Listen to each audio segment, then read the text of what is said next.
और अब कुछ खबरें एंटरटेनमेंट की दुनिया से।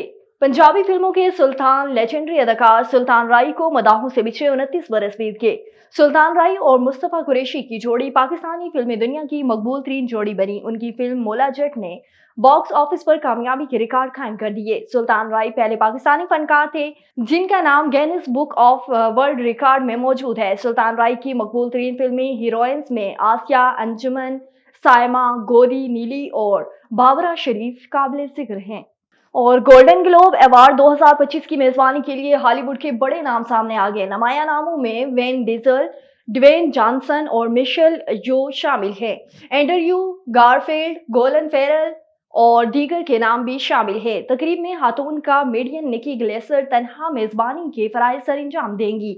दुनिया की मारूफ फिल्म और टीवी अवार्ड गोल्डन ग्लोब की तारीफी तकरीब के लिए कैलिफोर्निया में मुनक्किद हुई। गोल्डन ग्लोब अवार्ड जीतने वाले अदाकार के लिए एकेडमी अवार्ड की दौड़ भी शामिल होना आसान होगा। और मशहूर अदाकारा ज़ेंडाया ने गोल्डन ग्लोब्स में डायमंड रिंग पहनकर मदाहों को हैरान कर दिया।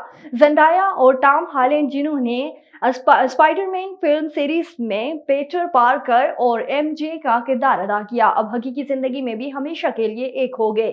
गोल्डन ग्लोब्स अवार्ड्स के दौरान ज़ेंडाया की उंगली पर चमकती डायमंड रिंग ने मदाहों में खुशी की लहर दौड़ा दी।